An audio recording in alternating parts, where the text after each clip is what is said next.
gallery view came up, so that's perfect. So I am able to switch back and forth. Perfect. Okay, it's preparing. Okay, so welcome to Abroad While Black this week. This week we have Chanel with us, who's from Philly.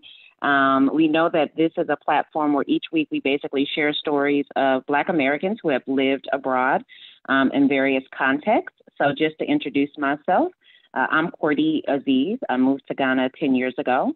I'm the founder and executive director of Environment 360. And I'm a strong advocate for Black Americans looking at other places that they can actually live. I do think the opportunities are endless, and I think that sometimes we're not achieving those opportunities. My co-host is Sean Burrows, who's located in Nigeria. So maybe you want to give a little bit about yourself, Sean? Yeah, I'm located in Nigeria. I first moved to Ghana in 2014. In 2017, I moved to Lagos, the New York City of the African continent. What I'm really, really passionate about, especially these days, is building an economic bridge between Africa's diaspora and the continent itself. Everybody else shouldn't be the only one profiting off raw materials and things that are the building blocks of wealth. We need to tap into that as well. Really happy to be here. Hey, Chanel. Hey, how are you? Great, and our guest today is Chanel. And Chanel is really interesting because Chanel is from South Philly, so I'm sure you'll give us all the background about Southwest. Okay, my bad.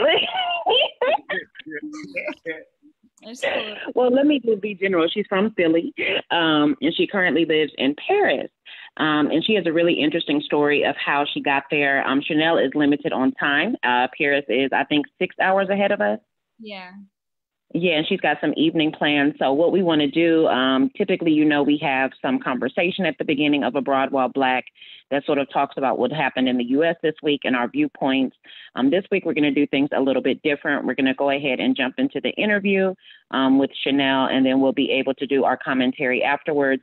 So please stick around. It's always going to be very interesting as always. So Chanel, you're from Philly, not South, but West. So tell us a little bit. I'm sorry, what'd you say? Southwest Philly. Okay. So obviously there's a difference. So maybe you can start telling us about the difference between Southwest Philly and the other parts of Philly. Well, it's just about the location. That's one difference. And the people are different too. So depending on, what part of Philly you're from, you might think that Southwest got some of the worst people, but I would say we the best. So yes, I'm from Southwest Philly. I'm a trained attorney. I was actually a government attorney before I moved to Paris in 2016.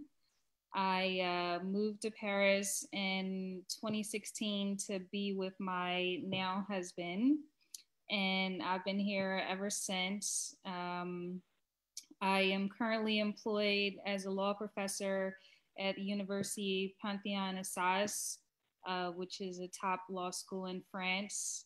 And, I've just been here for the last 4 years, figuring stuff out, taking it a day at a time. But I'm happy to share my experience. Great. So I think it's important just to touch a little bit more on your background, because I think when typically people think about Americans living abroad or Black Americans living abroad, we always think about people that sort of came from rosy type backgrounds and had international experience at a young age. When was your first international experience and sort of what sparked that? I first traveled abroad in 2012 to Spain, El Escorial, Spain. It's actually about 45 minutes outside of Madrid. I did a study abroad when I was in law school, and it completely turned me out. Some people, you go out abroad and you get the travel bug and it's all you want to do.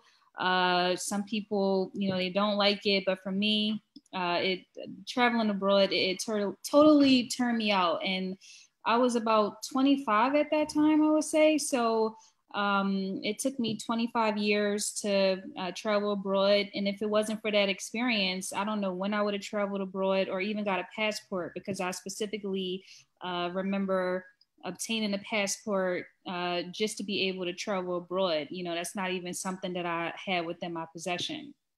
I think it's very important that we kind of mention what you just said, because I know I spent a lot of time not even considering that moving abroad was something that I wanted to do. America kind of gives you that this is the best place to be, and with it being so large, there's definitely a lot of different places to travel. So with that being said, I remember I had a very terrible experience when I traveled to Spain. I was in Madrid.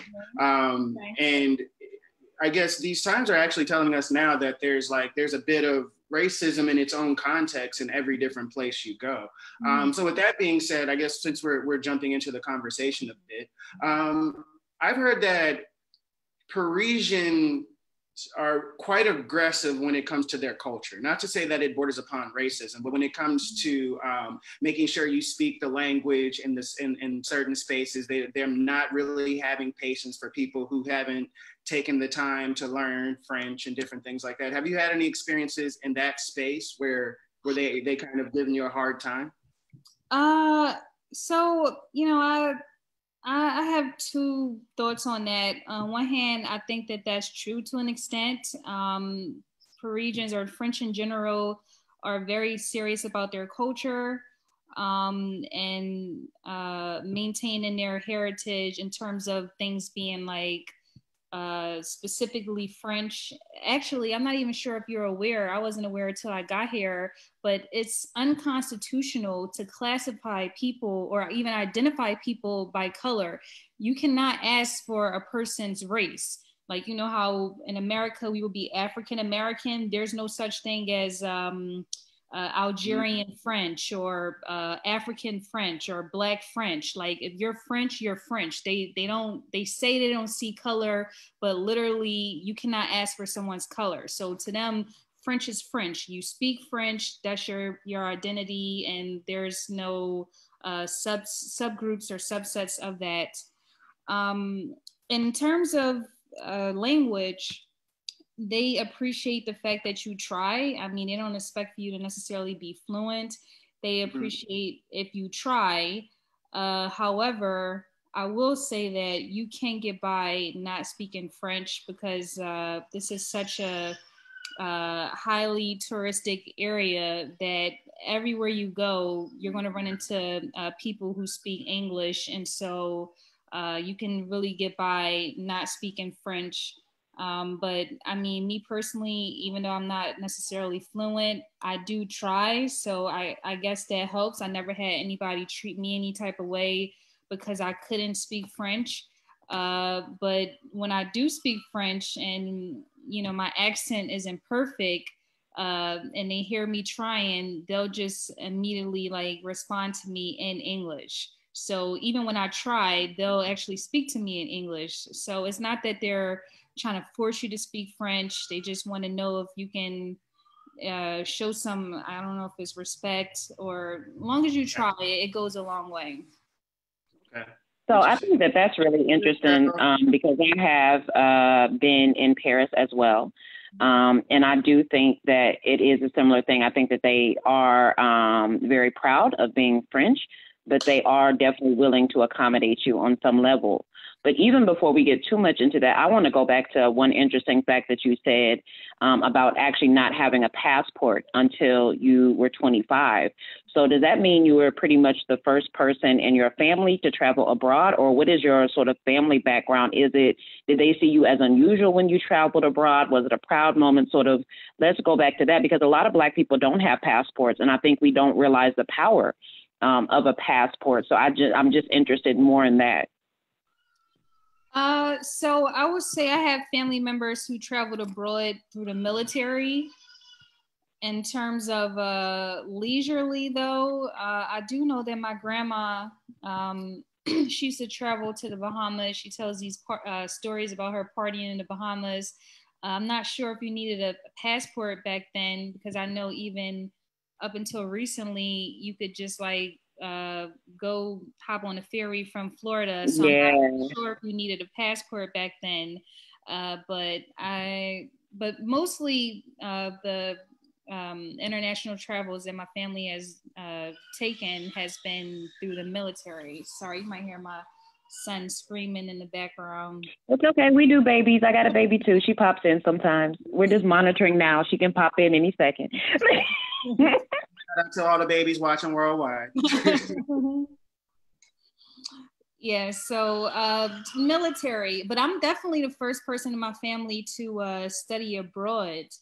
And I don't know if they looked at me as that was accomplishment, but that was definitely an accomplishment in terms of I was proud to do that, to basically take that step. I was the first person in my family to go to college, go to grad school, and then travel abroad. And these are, well, the steps that I had to take to do all of those things are things that I had to learn on my own. Actually, I remember when I got my passport, I had to get help from my congressman, you know, and Cordy used to work in Congress, so you definitely know that immigration, as it falls under Congress. I think that, oh, I know what it is, because I needed a visa. So matter of fact, I'm sorry, I guess I'm mixing stories. This wasn't when I first got my passport. This is when I went to Ghana, actually, when I needed. Okay, so Ghana was your first entry.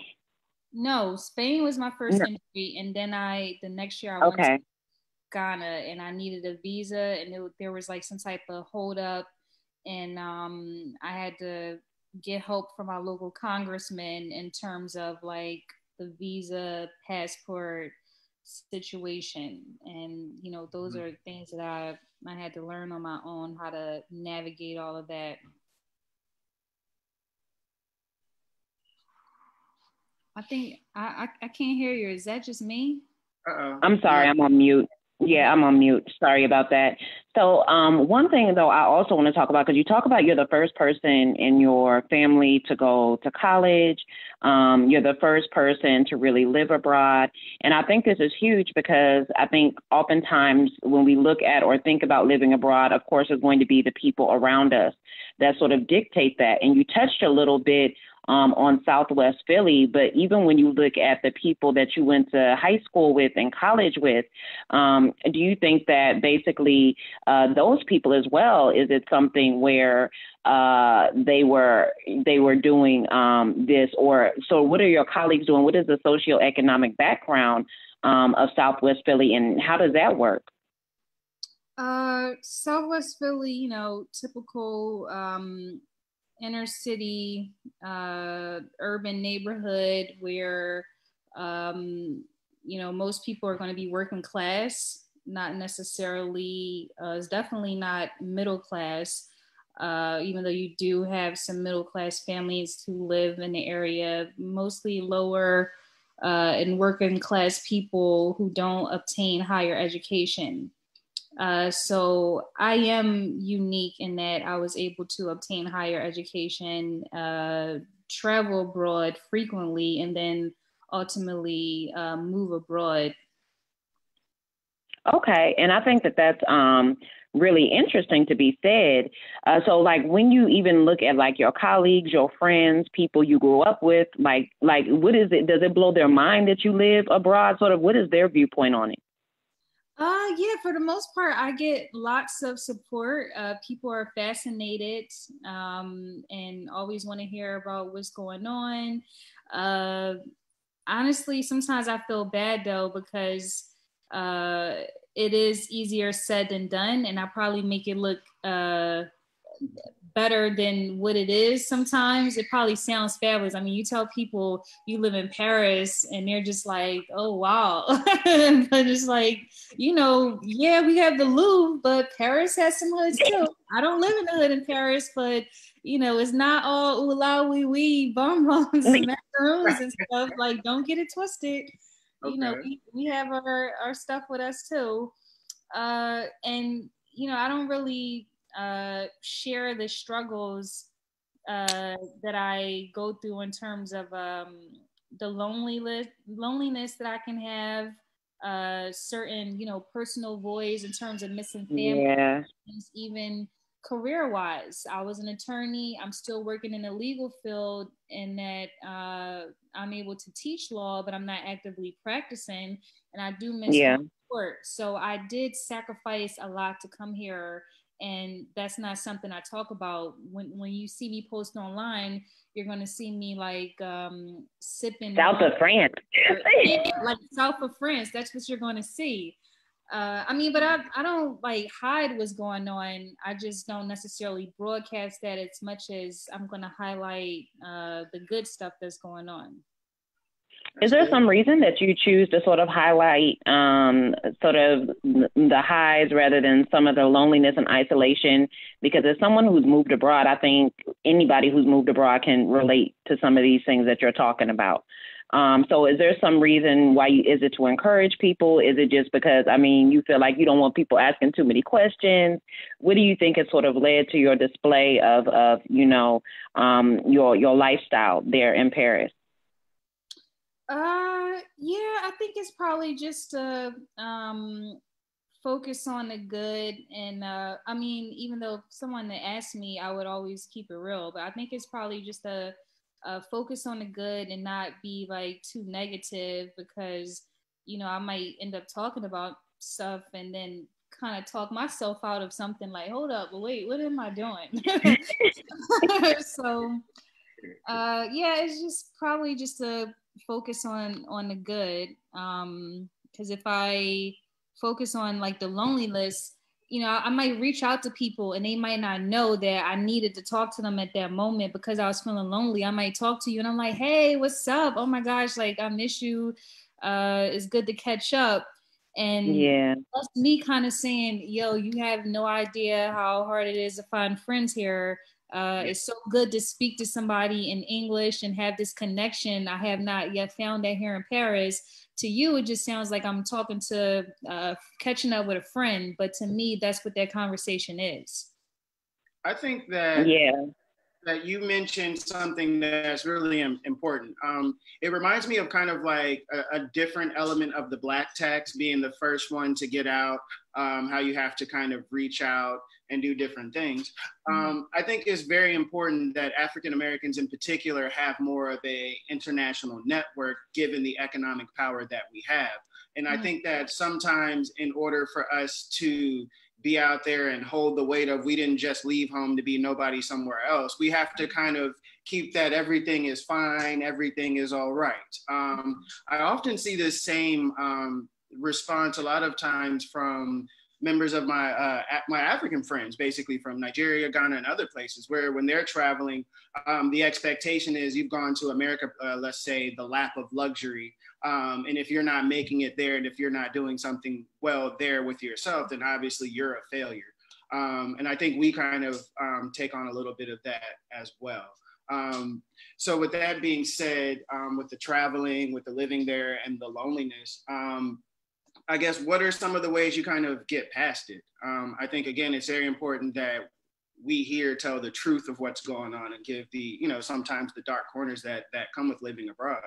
But like, yeah, how do you get past it? I know that like what I do, this is part of how I cope. What do you do? To be honest, I think for the longest, I kind of like block stuff out because this is what I wanted for so long. And all right, so when I say this is what I wanted for so long, I graduated law school in 2014. I moved here in 2016. So for 2 years, I was studying, passing the bar, applying to jobs. I eventually got a job as a lawyer in the States.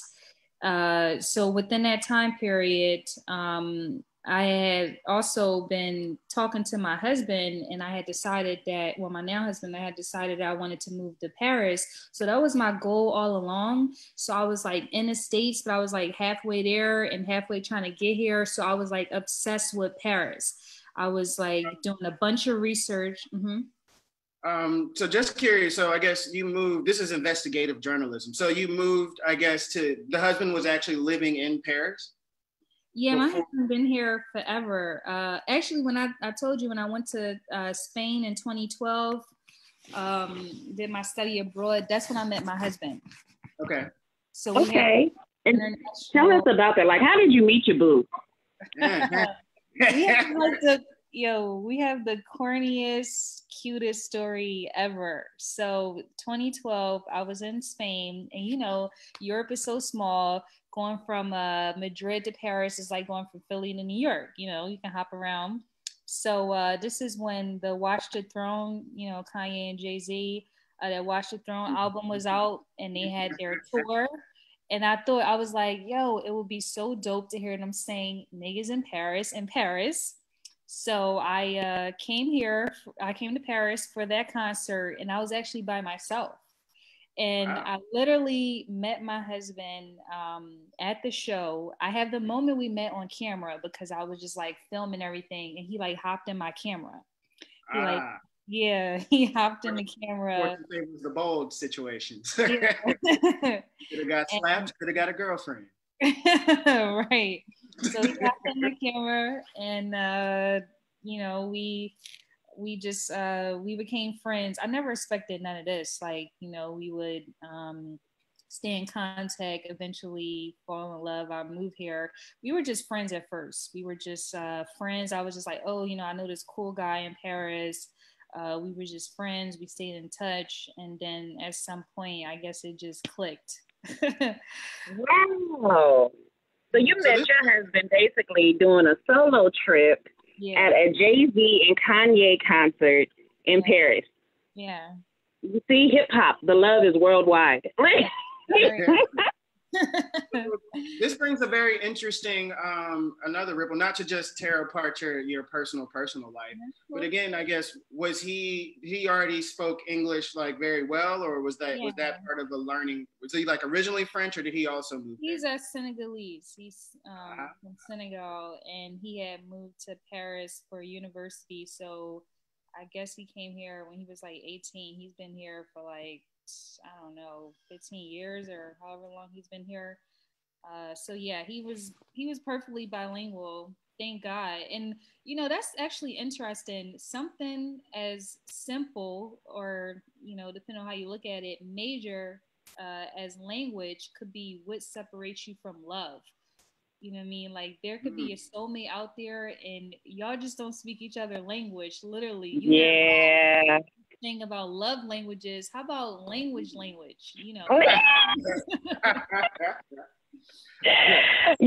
I think you bring up a good point, because last week, just for those who have tuned in, this is Abroad While Black.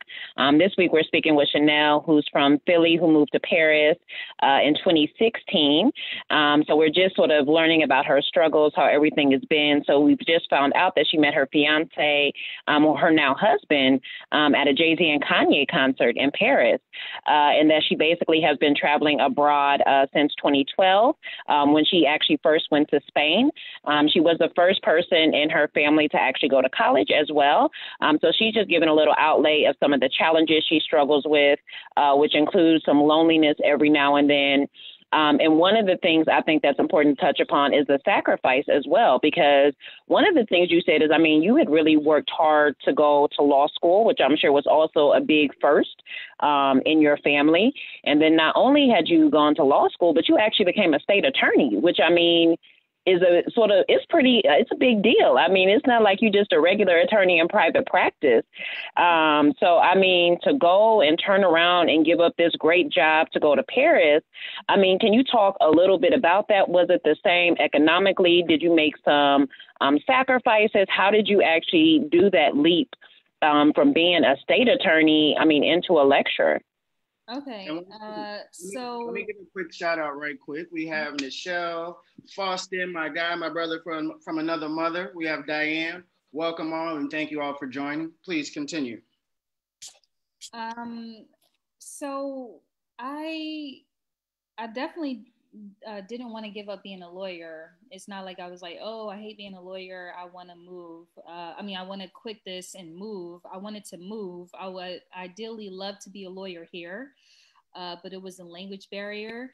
But there actually are a lot of international attorneys in Paris. Paris is a big hub for international arbitration and international commercial affairs. So there are quite a few American attorneys who are here at very big law firms, but mostly they're going to be bilingual. There may be some American attorneys here who aren't bilingual. I haven't come across any, but you would have had to been in a situation where your American firm sent you here, and I wasn't in that situation. When I wanted to move, it was more about a timing thing, and I knew that I wouldn't be able to be an attorney here, and I was kind of willing to do not necessarily anything, but I was willing to compromise to come here. And so I thought, like most people, you know, teaching English is like the easiest job to get in another country if you don't speak the language. Fortunately, I was able to teach English or legal English, I should say. So my job technically is considered a language job. So for my students, it's an English class for them, but it's not like English grammar class. It's a legal English class. So I teach American law in English. So it's a specialized English course. So they're at that level because they're law students. So you know they're beyond learning English grammar. Now they're learning specialized English. They're learning cases in English. You know these when you get outside of America, you learn that other people or other countries, they really teach their people. You know, they want you to be bilingual and they want you to know everything in that language. You'll know science, you'll know math. If you want to be a doctor, you'll be taking medical English, medical Spanish. Like they really learn this stuff. So I was fortunate to find my position. Speaking of which, I want to encourage people to take a leap of faith because you never know how your skills will be valued. I specifically remember that my job's notification or the job description, it said that they weren't going to sponsor people, but they ended up sponsoring me.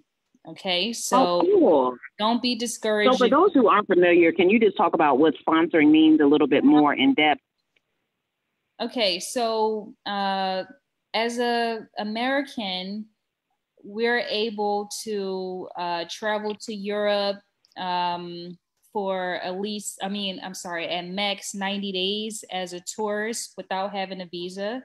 Now, if you want to work, you do have to have a visa. There are several type of visas you can get. You can get like an entrepreneurial visa in which you would have your own business. It's very expensive and tedious to obtain that type of visa, but it is possible. The other option is, the traditional way. You find a job that is willing to sponsor you to obtain a visa to go there and work for them. Most jobs, or I would say all jobs, it's a requirement that they have to prove to the government that there's a special reason why they're going to hire this foreigner and not a local. So you have to have some type of skill that can't be readily found within the country. So my position and with my skills, I was lucky in that, number one, I'm a native English speaker. So I'm teaching English. I'm a native English speaker. And then I'm teaching legal English, and I'm an American attorney. So that's perfect. So when I applied to my job, they definitely they wanted me, even though they said no, we're not going to sponsor people at this time. As soon as I applied, their only question was, they were kind of shocked, like, well, why do you want to give up being a lawyer to move here? And I was like, because I'm moving here to be with my fiance. I'm getting married. And then once they heard that, it was like, oh, okay, sure, like we'll take you. So I actually had my job before I moved here, and they sponsored me for my visa to come here. Matter of fact, I had two jobs. I had two jobs at two different universities prior to moving here. I had two jobs lined up. There's a whole source of English speaking jobs in France at the university level, mostly specialized English, not necessarily grammar, which I think a lot of people will be interested in. When people talk about teaching English abroad, they're usually talking about some type of grammar or lower level. This is more sophisticated. So whatever you are, if you're a doctor, a nurse, even maybe marketing, communications, whatever you do, I'm pretty sure there's a specialized English course that you can teach at the French university level. Wow, that's so interesting that you say this. I just want to touch on two things that I think are important. I don't know if Sean will also be able to realize, but one is having faith and stepping out, because so many times we do talk ourselves out of opportunities that look like they aren't for us, even in fact when they can have great benefit for us. And two, the level of opportunity, particularly to speak English, not at a grammatical level, but even a higher level. So for those of you who are just joining, this is Abroad While Black. We meet each week to share stories of Black people that have lived abroad. This week, we're speaking with Chanel, who is from Southwest Philly. She moved to Paris in 2016. She's sharing experiences about how she teaches English. She teaches a law course at one of the top universities, I believe, in Paris. Number one. It's like the Harvard of French. Are you familiar with the Sorbonne? Well, I am, yes, because I've been to Paris, so, but before then, no. The Sorbonne is like basically the Harvard of France. So my university is within the Sorbonne system of universities. Excellent. So you see, she went to go teach English at one of the top universities in Paris. And she's really talking about that even if you don't necessarily speak the language, there's still opportunities to get around. So now let's talk about this, because like you said, you were saying earlier that you're sort of situational with your French. So can you elaborate on that for those people that missed that earlier? And can you even talk about, because your husband's French speaking, so how does that also play into your dynamic sometimes of needing him to support other things? How was that experience? So this is a great question. I'm going to tell people this. This is your number one tip so you don't fall into my trap. I would be super fluent French if my husband spoke to me in French more and he forced me to speak French. Our problem is we speak in English and I work in English. So that's two X's against me, where I'm not being forced to speak French. I'm working in English and I'm talking to my husband in French. English. But if one day he had put his foot down, or if he still puts his foot down and no, I'm talking to you in French, I would pick up French like that, because I would be forced to. And I do depend on him, unfortunately, to do a lot of my paperwork or go over stuff with me. And again, he does it. But if one day he just says, no, you need to do this on your own, my skills would become much better. But because he does what I say, and does my work for me, well, in terms of paperwork, is not helping me to an advance. But I do have a 1-year-old, and my husband speaks to him in French and I speak to him in English. And honestly, within the last year, I've learned a lot just listening to him talk to the baby. So I'm actually probably learning French with the baby. And I'm also determined to not have my kid talking about me and I don't know what he's saying. So I need to hurry up. So Chanel, we're in the same boat, because, me as well, I don't speak Twi well. I'm also sort of situational. So I know enough to hit the situation and maybe know what you're talking about, but I'm not fluent. And part of my challenge is my husband does not speak Twi with me. He instantly, his default is just English. So yes, I just had a baby as well. So I think I'm going to actually learn with a baby as well, because as you mentioned, we cannot have children that are over there dogging us out and we don't know what's happening. So I agree that this baby has been more motivation to get on my tree. I feel like y'all are displacing a lot of this on the husband. I feel like Google Translate works. Because for me, I think when you live in a country where people speak a different language, like you said, if you're never forced to speak that language, it's completely different. So I know we have people in Ghana that come for short term because they're in the village and nobody speaks English, their Twi level comes out so much higher. So I just was relating to what she was saying. I can see that, yeah, if you probably had to speak French or were forced, because they say a large part of speaking a language is confidence. It's confidence, and we're talking about our husbands, but that's also because that's our partners in these countries. You have to understand too, whether you're in another country or wherever you are, one of the things people will tell you if you're trying to learn a language is get a partner. So we have the perfect partner. Like, you're not going to talk to your best friend all day every day like, this person lives with you, got a husband, like, what? Like, take advantage. But it never works out the way we planned. Yeah, well, for those, I guess, in this chat traveling single while abroad, I'll give some tips that I learned. And for me, what I really learned is that I learned this in Washington, D.C., actually, dealing with, or not even dealing with, really trying to participate or be accepted by the Ethiopian community. I find that a lot of cultural cues, or you understand a lot more about the culture and the people that you're actually dealing with by understanding the language. Perfect example being in America, we have 50,000 words for friend, but if I may be mistaken in the country, I believe it's Japan, but they have one word for friend in Japan. And that kind of speaks to culturally, there's less of a focus on friendship and more of a focus on, let's say, other things that are important to them culturally. So it's very interesting. So for me, it was more so diving into the community, diving into cultural aspects, asking a lot of questions, going to events that would only be in a particular language, and just kind of, again, immersing and trying to understand the culture itself. And then that, in effect, kind of gave me a thirst to want to understand more words or more language. But Shana, are you fluent in the language of Ethiopia? I don't know what it is. Excuse my ignorance. Are you fluent in that language? I'm a Siganalu. I'd like to say thank you for asking. Now, our point is correct, Drew. Our point is correct. You see, this is what you call the fishing bait. He done talked around. It's great you went to the events. How many events in Paris have you been to, Chanel? We're supposed to be building each other up, but it's fine. I'll be fine.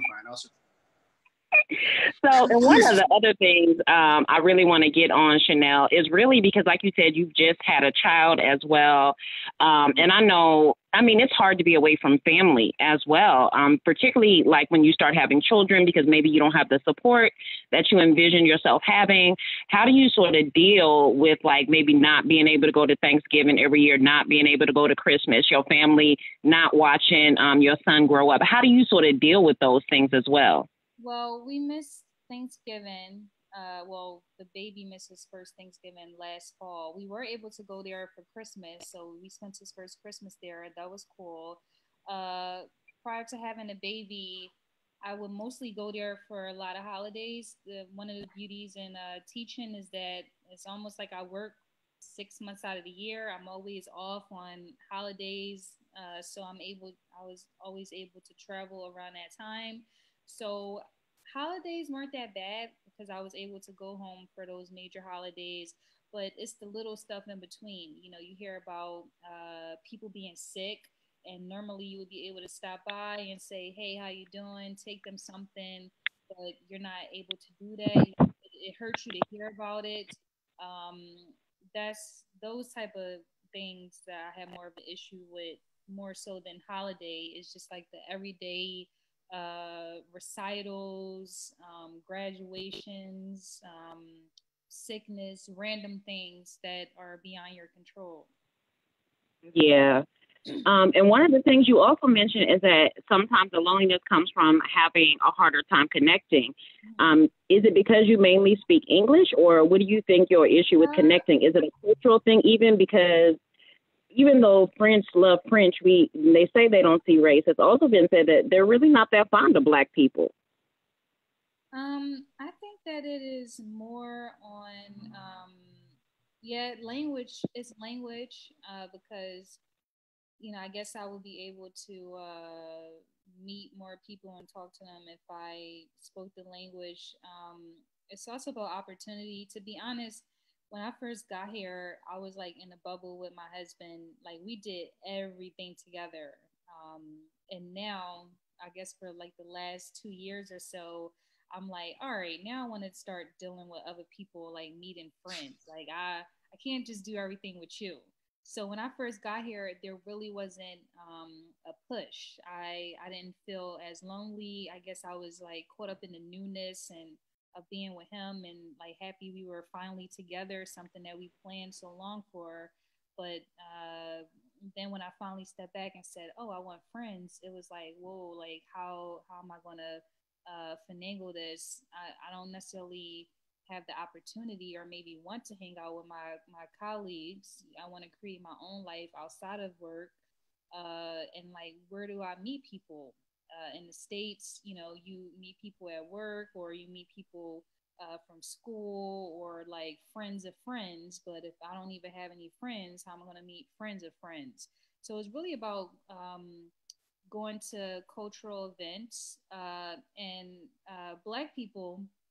If you ever want to know like where the Black people are in like European countries, concerts, like take advantage of like, you know, concerts and those type of cultural events. I mean, that's how I met my husband. I met my husband at a hip hop concert.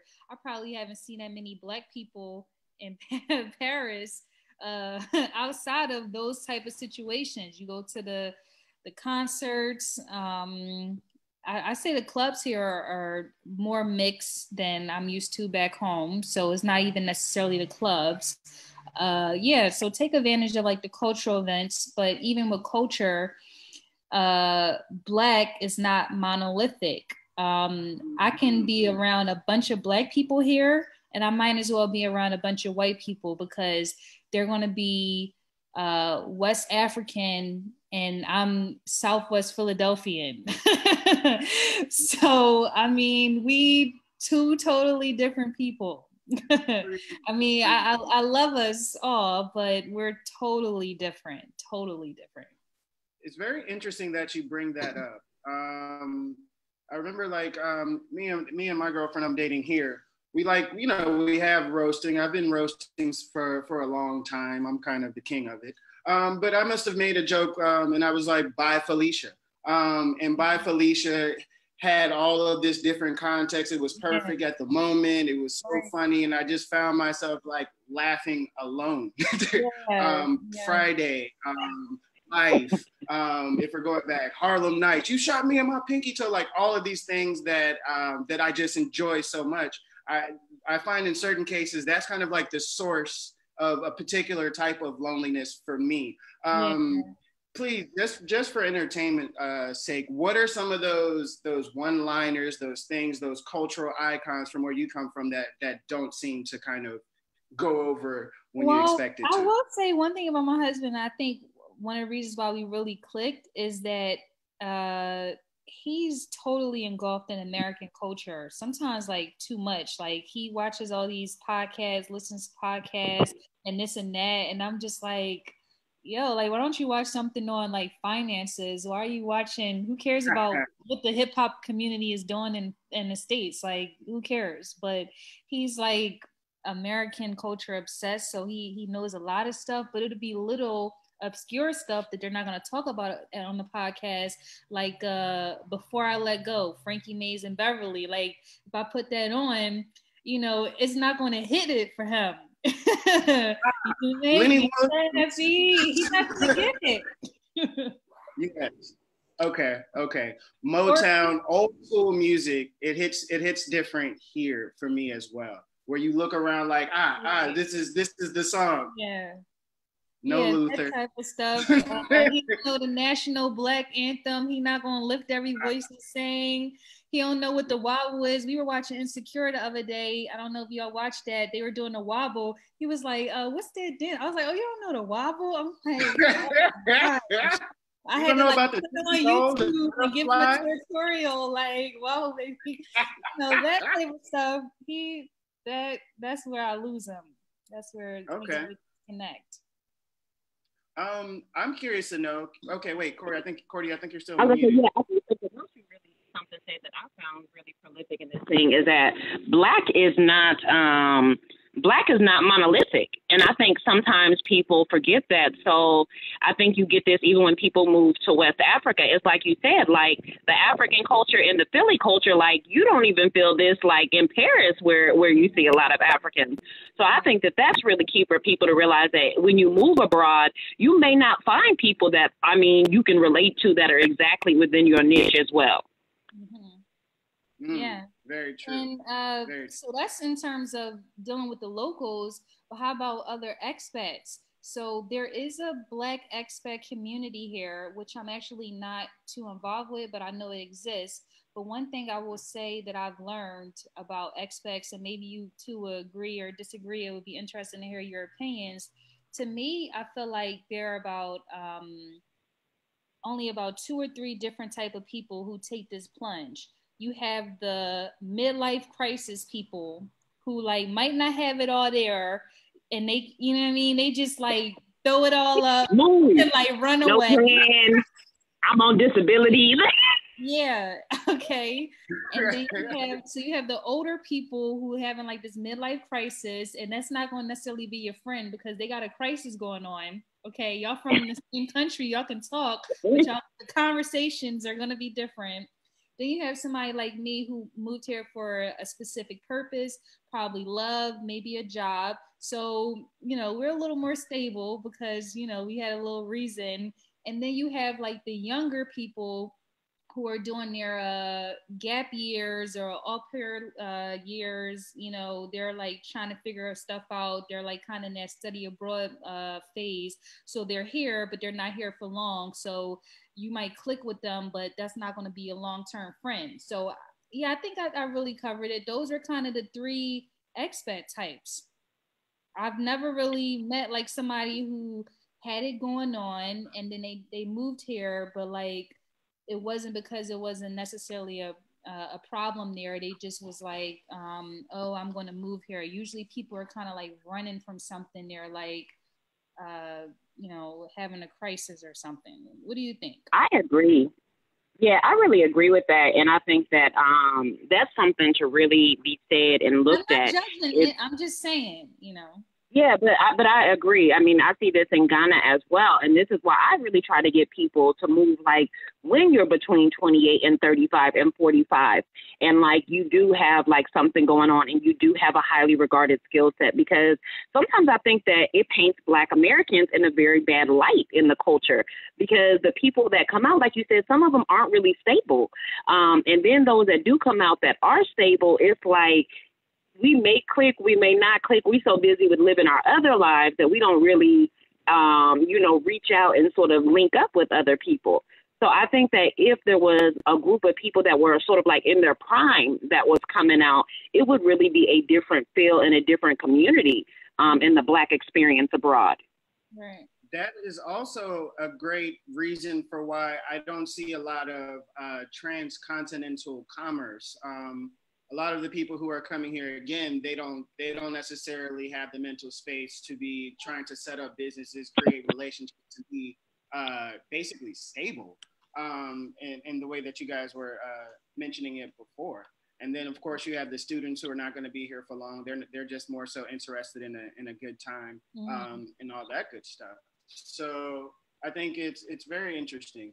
But what I'm really concerned about now, or what I really like to know a little bit more about now, because I think we're getting towards the end of your time, is with a lot of these protests, a lot of these different things going on now, Black Lives Matter is finally getting like traction that I've never seen before. Right. What's that experience like where you are? Like I've heard there's protests going on everywhere. There's an awakening everywhere. What's that experience like for you? Yeah, I'm kind of removed. I haven't actually been to a protest here. And for whatever reason, I've been hearing about them after they take place. But from what I've been seeing in the media and social media, is that, yes, there are thousands of people out of different races, definitely of course, a lot of Black people, and they're demanding justice. While I think American racism and police police brutality is unique. Unfortunately, we have our issues all over the world, and France has had its issues as well. There's a young man, his name was Adama Touré, I believe, and he was killed in 2016, right before I got here or right when I got here. And so this whole worldwide movement has pushed his name and story back to the front, and they're demanding justice for him, and that's a big deal. In fact, the president, Macron, he spoke about it. He gave like a nationwide address the other day on TV. He was forced to address it because the protests were getting big, and people are really talking about that. So yes, that's going on here. What I do want to say is, looking at what's happening in the States, one of the reasons why I left is because I wanted to know what it felt like to be free, or to kind of live without those type of worries. Again, France or nowhere is perfect, but it doesn't feel how it does in the States. But even though I left from there, I do feel weird seeing what's happening in the States and not being there. It's kind of like watching my best friend get jumped and I can't do nothing about it. Like, I really wish I was there on the ground to participate in some type of way. I don't know necessarily how I would participate. Probably provide legal skills for the protesters, get people out of jail, stuff like that. But I wish I was there. I mean, I'm happy to see people there rising up and fighting back. I do wish that I was like actively involved. So it does feel kind of bittersweet to see this moment finally happening, but to not be a part of it. Mm. We can't hear you. Sorry, I'm on mute. I'm going to get it right. I had to go get the baby. Shout out to my best friend, Sonia, who's in town, who took the little one so I could finish out the interview. Like, it takes a village. But one of the things that I'm saying is that you actually have a Black son. And I'm assuming raising him in Paris is very different than what you would envision raising him in the U.S. Do you ever foresee yourself relocating your family back to the U.S. with your son? And if so, how does that sort of make you feel, or what are some of the anxieties that you would have about that? Actually, prior to like everything that's going on in 2020, because I can't keep up. Prior to, I guess I say COVID was the first thing, and then now the protests, my husband and I were actually talking about going back to the States. Well, for one, when I left there, I never intended on going back. I was like, I'm done. It's a whole world. There's more to America. I'm gonna go see what's going on. One thing about America that I will say is exceptional, because everybody has this myth of American exceptionalism.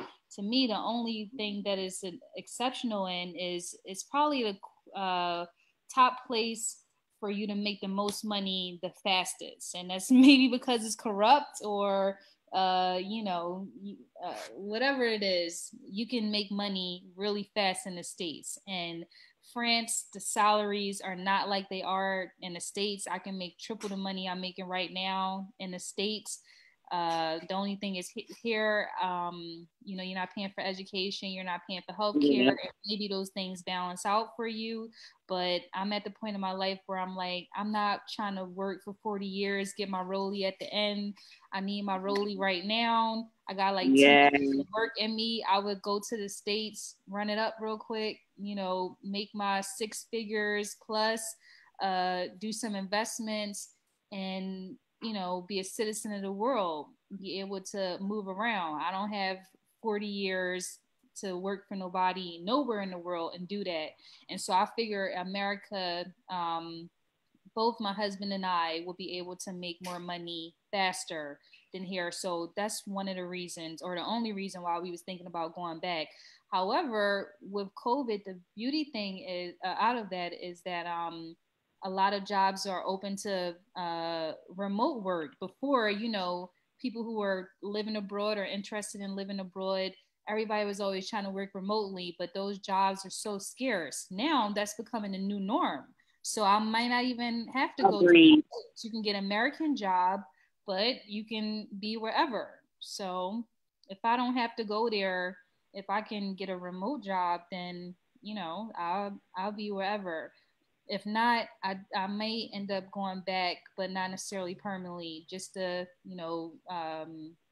make some quick money and to be able to do where I want wherever. And hopefully, Okay. my son is of age to be able to have those type of issues, which can be any age. It gets younger and younger in terms of the harassment. Hopefully, we won't be living in that type of society anymore, or we'll be gone by that time. So I think this is an interesting segue. Before we move into our next thing, which is sort of talking about the Juneteenth hype, don't know how much time you have if you're going to be able to stay on for that. But I think that two things you touched about is that you may not be making the same amount of money that you make, that you would make in the U.S., but then other things that are provided to you sort of compensate for that. So you have education that's for free, because did you just complete another law degree or sort of soup up on that? Yeah, I did. I was able to I got my LLM in European and French business law. Congratulations. Thank you. For dirt cheap compared to the States. But unfortunately, I still have Sallie Mae loans that follow me wherever. But if I knew what I knew now, I would have went to university in Europe from the door. That's another thing I want to tell people. A lot of these non-English speaking countries are teaching degree programs in English. Okay, France has universities in which you can get a degree in any subject taught completely in English. So keep that in mind. I think that's great advice. So keep that in mind. And so in terms of salaries, no, I don't make as much as I would make, but some of the benefits that they give you to kind of balance it out is that, your health care is taken care of. A lot of these jobs, they give you even like lunch subsidies. You'll get like a food card, and you can spend like 25 euros every day for lunch. So you're not paying for lunch. They give you a Navigo card, which is your Metro card. So your transportation is free, and they also might give you a subsidy for housing. With my husband's job, we're able to get a subsidy for housing. So you may not make six figures, but the benefits that you're getting, it kind of washes it out. But I still want my six figures though, so that's why some got to change. Are you able to access these benefits as a citizen or not as a citizen? It doesn't matter. You don't have to be a citizen. As long as you're here, you have legal authority to be here. So once you have your legal authority to be here, you can start obtaining medical benefits. And then once you start working, you'll get the other benefits from your job. Those aren't necessarily from the government, but health is from the government. And once you have your visa, that's what kind of activates that. So, you don't have to be a citizen. In fact, some people travel here to get medical work done. You don't have to be a citizen. Okay. So you don't have to be a citizen. Now, I think these processes are different everywhere you go, but did you find the whole immigration process or getting your visa and all those different things to be quite difficult, or was it quite fortunately, my job took care of everything. So I didn't have to go through the process, but from what I hear, it can be very trying to, like I said, to find a job that is sponsor you, or to get an entrepreneurial visa. I would say that my suggestions to people is that the easiest way is to be a student, and you don't have to be a university student. You can be a language student. You can come here and take a language course or go to a language school for like 6 months or something like that. That can be your segue. And once you get here, find a job or something else. So you can go to the student route. That's a route. I would say that's probably the easiest way to come here. And if you're up to, I believe, age 30, I want to say, the is it the American Chamber of Commerce, or it's either the American Chamber of Commerce? No, it must be the French Chamber of Commerce in America. You'll have to Google this. I'll send you guys a link. I'm sorry, I don't know it by heart because I didn't use it, but I am aware of this program where you go through the French American Chamber of Commerce, and it's particularly the New York branch, I believe. They have a program where they set up Americans under a certain age, I think under the age of 30. They connect you with the French employer to get a visa. So that's another option. Cool. Oh, and so what groups that I would recommend to people, Facebook groups. So there are two groups. There's one Facebook group, Americans in France Facebook group, and also American Expats in Paris. There are thousands of us in those groups, and they are a wealth of information. You join and you ask a question and people will chime in and give you answers. So if you're specifically interested in Americans in France and Americans in American Paris? Expats in Paris. So Americans in France and American Expats in Paris. Okay. Right, and we'll be posting all of these links on the page as well. Yeah, I'll send you that French American Commerce. I'm gonna find that and I'm gonna send that to you.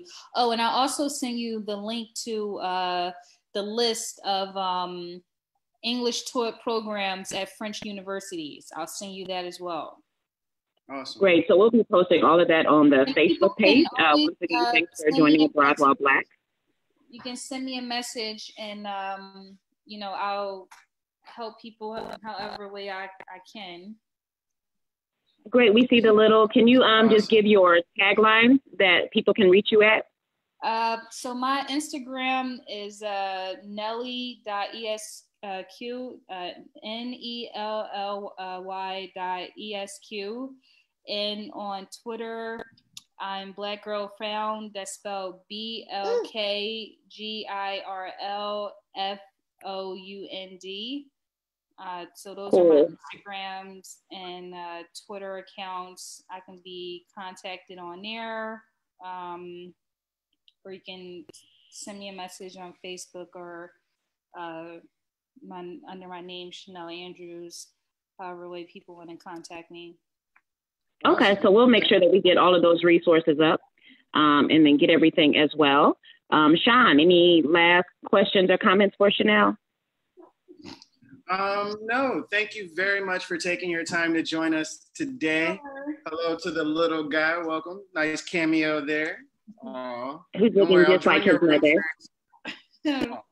Thanks for having me. This is great. I'm sorry that I gotta cut it short, but I enjoyed talking to you, and maybe we'll pick up with a part 2 and address some more specific topics. That'll be great. That'll be great. So thank everyone for joining Abroad While Black. Our guest today was Chanel. We'll be posting her information online so that you can reach out to her as you need to. And we'll also be giving you opportunities to get some of the other resources that she talked about today. So Chanel is originally from Philly, moved to Paris, and she actually lives in Paris without speaking French, which is a little unusual. So she's been talking to us today about opportunities that exist when you don't speak the language, how you can actually look at getting a student visa and actually using that as an entry point into the country to access benefits and other things, as well as how to find a job, mainly speaking in English, which she really recommended universities and other of those key resources. I'm sorry, I'm going to cut you off. I'll also send you the link for English teaching jobs and like specialized English. I'll send you that as well. Perfect. So she'll send you the link. So if you know that you're looking at moving to Europe or Paris in particular, we'll put that information up and then you'll be able to search it for a job there. So once again, Abroad While Black, thank you for joining us, Chanel. Enjoy your time. She just had to show off her MILF body. I think that's why she had to stand up. We see you, Chanel. We see you. All right. So I'll talk to you guys. Okay, bye, Chanel. Thanks for joining us. Bye. Great. So I think that was really an interesting conversation. So definitely enjoyed speaking with Chanel and getting all of that information. I think she brought up some really good points. What do you think your top 3 points that you felt were the best this morning, Sean? The best ones that I liked, I think we'll probably share the same ones, but I think it was important that she touched on the part about kind of it can get lonely there and some of the cultural aspects of it. I think another important one was, again, letting us know that there are ways to kind of get in. The student link was very important. As maybe people earlier in their career or something like that. But that was also very, very insightful for people who are looking into getting there. And then and even previous to that, she was actually touching on some points about if you're talking about moving there professionally. Actually, she touched on some interesting career paths, or if you have experience in certain paths that would be useful for finding work there in Paris. Again, I can't say enough. I think it's amazing that we're able to see ourselves from different corners of the world and from different perspectives, especially given that America, again, kind of pumps that they're the best place and the only place that you can go to. So that was very insightful to me. What did you like about it, Courtney? What did you find? So I think that there were several points. Is one, I felt really great that she was the only one and she knew that she was sort of unusual to her family, and that she also understood that she really sort of served as an example, which I think is magnificent.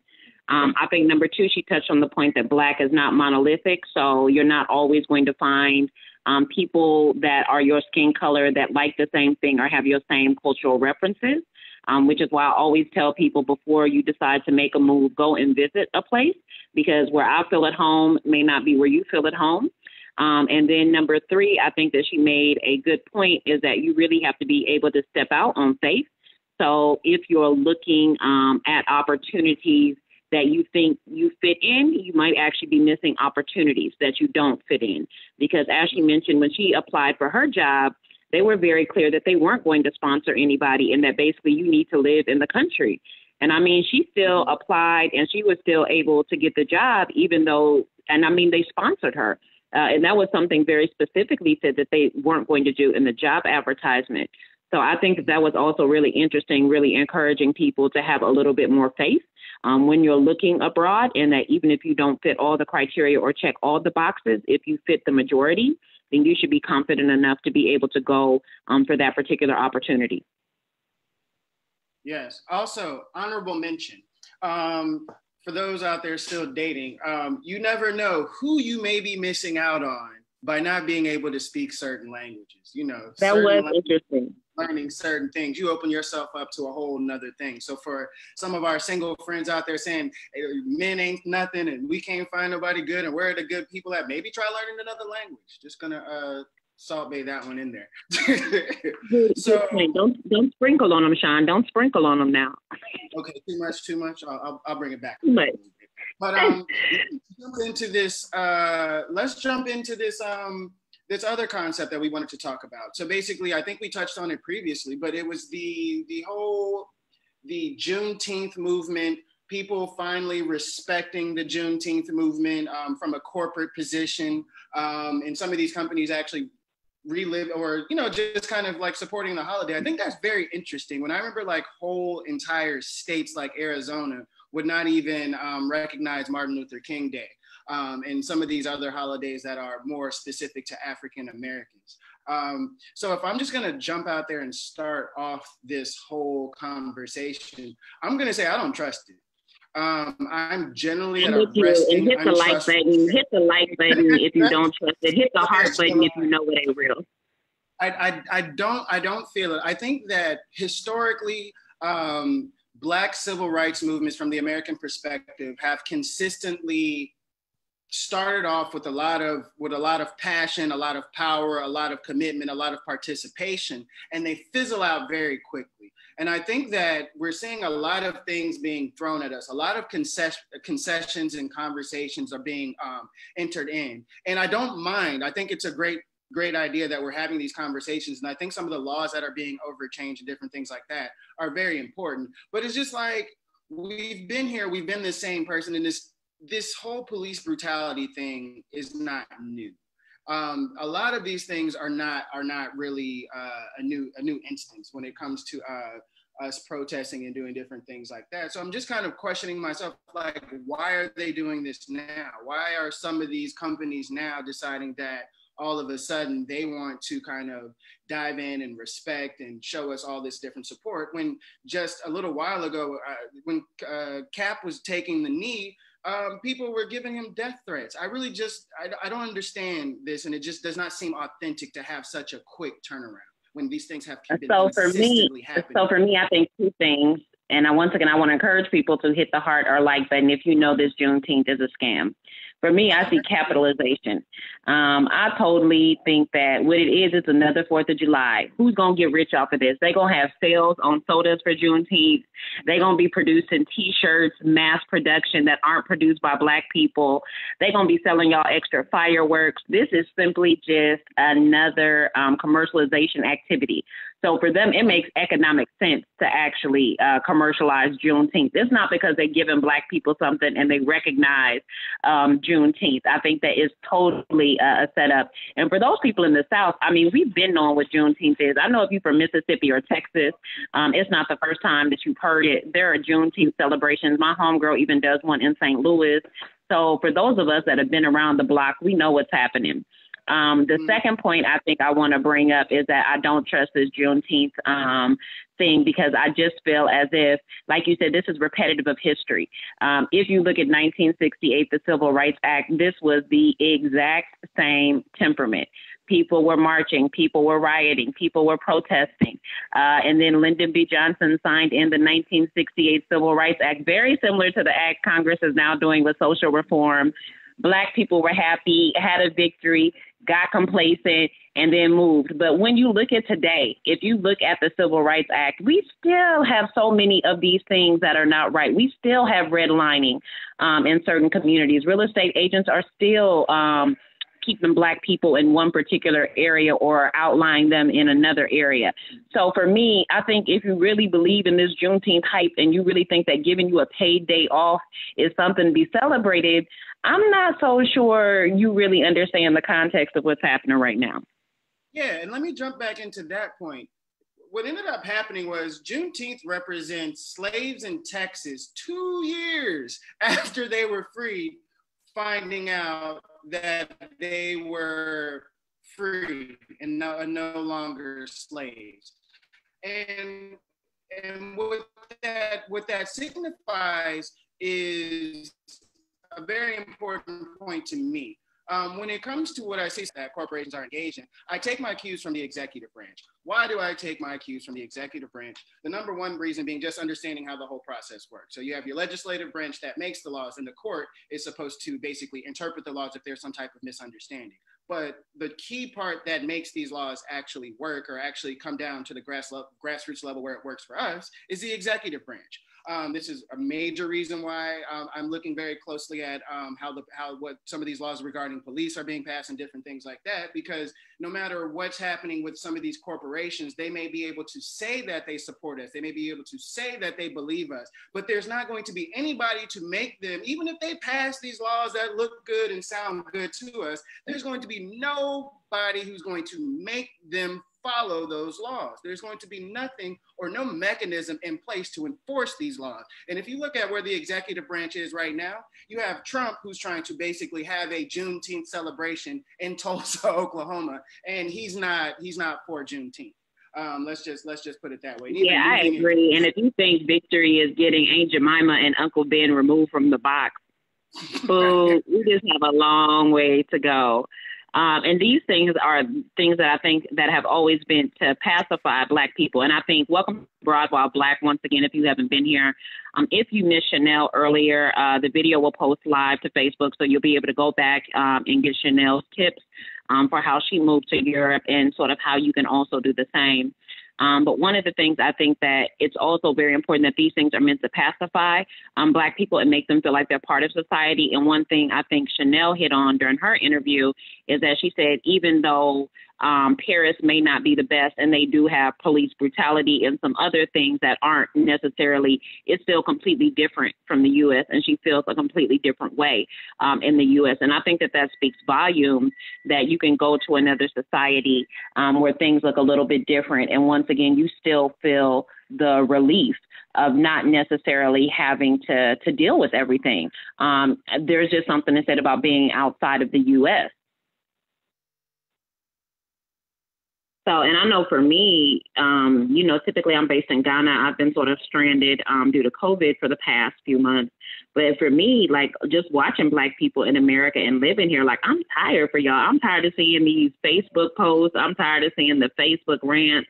I'm tired of people using their energy to go back and forth with somebody that doesn't believe the same things that they believe. Like, how much energy do you have to do this? And what else could you be doing or building or creating if this energy wasn't consuming you to this particular level? It's you bring up a point. It's exhausting. I think, and we also have to be aware that people are harvesting our energy. People are taking advantage of certain activities that we are participating in. Perfect example being these protesters who are looting and rioting. If we look at what happened quite recently, I believe it was in Atlanta, where it was a Mr. Brooks, I believe his last name was. I don't want to mess up the last name, but basically he was killed by the police, and protesters there decided to kind of follow up and go and destroy the Wendy's in front of where everything happened. And it's like, you don't realize that the people who own these Wendy's. A white woman set that Wendy's on fire. A white woman set that Wendy's on fire. Oh, I didn't know that. See. Yeah, and let's also be clear that I was saying, like, I don't understand how in this given climate, every Black person saw a Black man sleeping in the car and nobody decided to stop and tap on the window to say anything, knowing that he might be in danger. Or even when you saw the police and you know it could have gone wrong, like nobody decided to park and like create like a intimidation thing, like we watching you type deal. I think being your brother's keeper is, essential in these times. And I think that if you're not willing to do that, then you really shouldn't go to protest. I mean, if it's not your business when they alive, don't make it your business when they dead.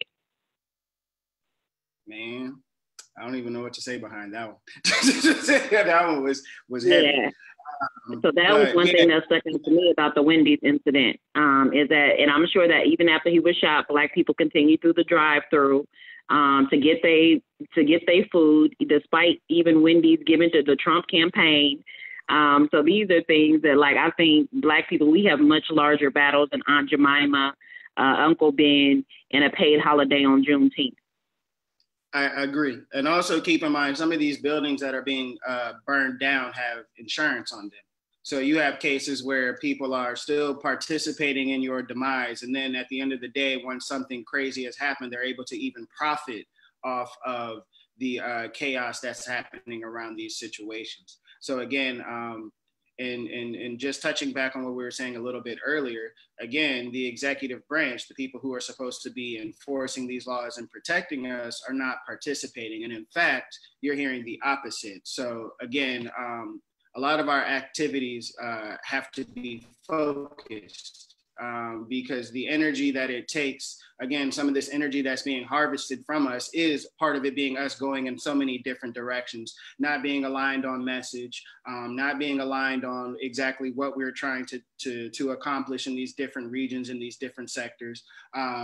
Again, there's just a lot going on where if we're not united, we're going to be fighting a lot of different battles. And oftentimes you find it's often a court strategy where if you're trying to litigate or go against someone, they'll just basically just extend the court case, extend the court case, extend the court case till you're not able to afford to continue to protect yourself or to fight for the cause that you were there for in the first place.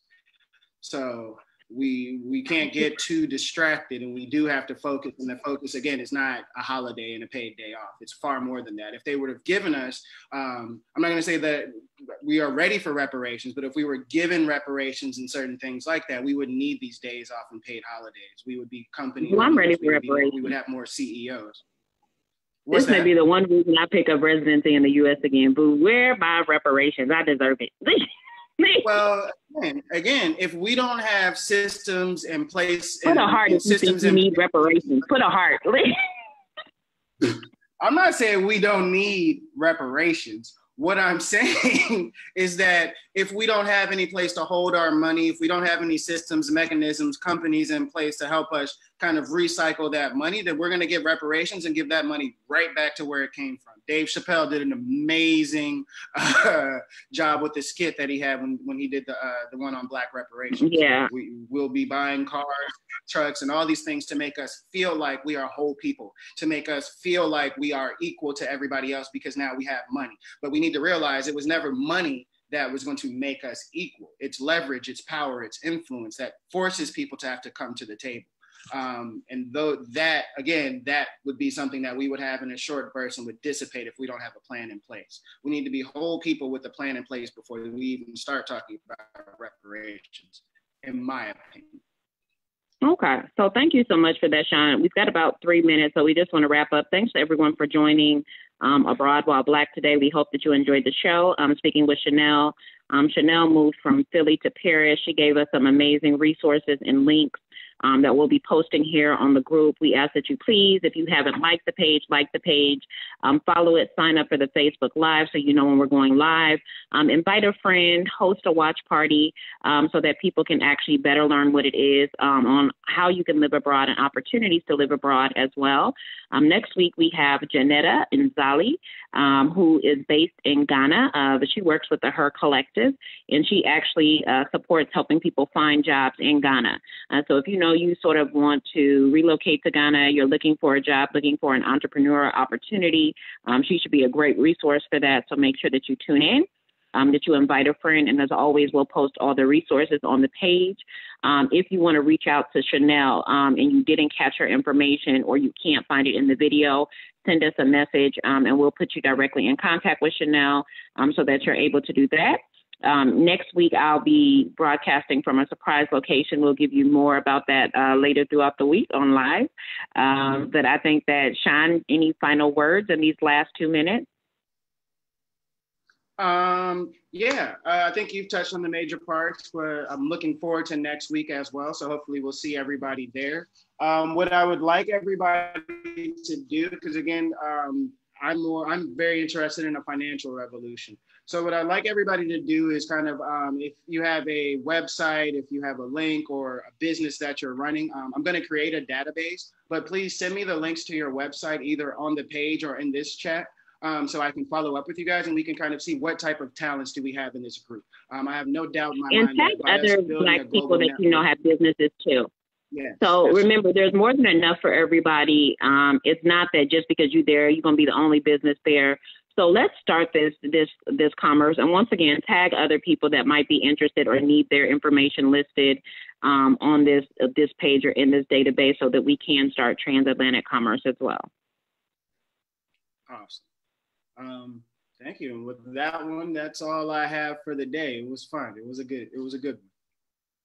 Good. So thank everyone again for joining Abroad While Black. You can join us next Saturday, 10 a.m. Central Standard Time, 11 a.m. Eastern Standard Time, where we will be speaking with Janetta Nzali, who will be talking about her Collective and how they are supporting people with finding jobs in Ghana through a variety of methods, as well as just her relocation experience and how she moved through from the U.S. into Ghana.